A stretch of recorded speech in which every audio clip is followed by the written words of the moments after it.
नमस्कार मित्रांनो, मी सुलक्षणा म्हात्रे, माझ्या YouTube चॅनलवर तुमचं स्वागत आहे। प्रत्येक मच्छी प्रत्येकाला आवडतच असते, तसे आज आम्ही बोंबील बनवणार, ओले बोंबील। ते मस्तपैकी असे थपथपीत कसे बनवले जातात, म्हणजे रस, थोडासा रस आणि थपथपीत असे आपण बोंबील बनवणार, पण त्याच्यात पाणी न टाकता रसरसी बोंबील। तर बघा इकडे किचन मध्ये मी असे धुवून वगैरे स्वच्छ करून घेतलेले आणि त्याच्यासाठी आपल्याला लागणारे साहित्य इथे गेले कोथिंबीर, 3 हिरव्या मिरच्या, 8 ते 10 लसणाच्या पाकळ्या, इकडे 3 टोमॅटो कापून घेतले बारीक आणि इथे घेतले कोकम जे पाण्यात टाकलेले आणि ह्याची जी गाभोली निघाली आहे ती बघा, ही सुद्धा आपण त्या ह्याच्यामध्ये कालवण्यात टाकणार आहे। आता आपण सुरुवात करूया। इथे मी कढई ठेवलेली आहे आणि त्याच्यामध्ये तेल 2 चमच टाकलेले आहे। तर सुरुवातीला आपण मिरच्या टाकून लगेच लसूण टाकायचं।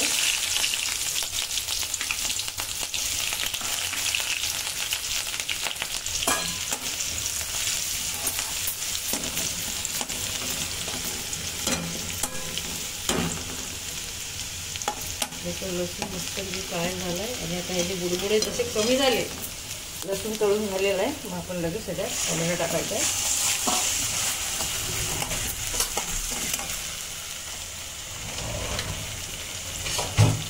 टोमॅटो टाकूया आणि आता झाकण ठेवून आपण टोमॅटो शिजायला, टोमॅटो झाकून ठेवले शिजवलं, तेल मस्त सुटले असं टोमॅटो थोडंसं नसेल तसं मस्त मसाला बनवून घ्या। तर ह्याच्यामध्ये आपण आपला आगरी मसाला फुल चम्मच आणि हा एक असा अर्धा चम्मच, लाल मसाला 1 चम्मच, गरम मसाला अर्धा चम्मच, हळद बारीक छोटा अर्धा चम्मच, सगळं आता मिक्स करूया। याच्यामध्ये मीठ टाकायचं, मीठ आपल्या आवडीनुसार टाकायचं, कमी जास्त होतं म्हणून तुम्ही शक्यतो मीठ पहिला थोडंच टाकत जावा, जर नसेल तर पुन्हा टाकू शकता। आता हा मसाला आपला तयार झाला आहे, त्यामध्ये आपण ही कोथिंबीर पण टाकूया आणि हा जो आपण कोकम भिजून ठेवलेला आहे तो सुद्धा याच्यात टाकायचा।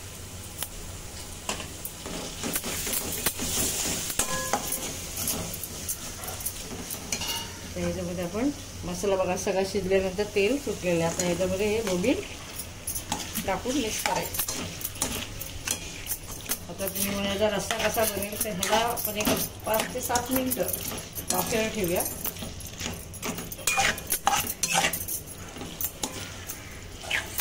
पूर्ण मसाला लागला पाहिजे त्याच्यामध्ये, आणि नंतर एकदा शिजल्यानंतर आपल्याला हलवता येणार नाही, जर हलवले तर हे बोंबील आपले तुटतील।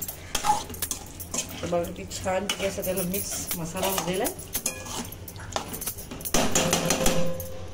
म्हणजे जी आपली गाभोली आपण बोललो होतो ती पण आपण याच्यात टाकूया,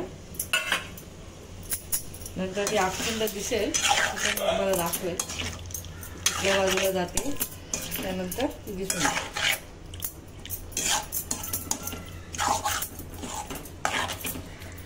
ही गाभोली आहे, मी एका बाजूला करून ठेवते म्हणजे नंतर तुम्हाला दाखवायला बरं पडेल।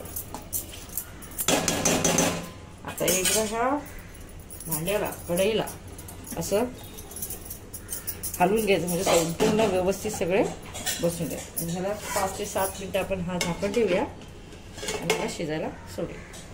बघा 5 ते 7 मिनिटं झाले, मस्त म्हणजे बोंबीलांचं कालवण आपलं तयार झालेलं आहे।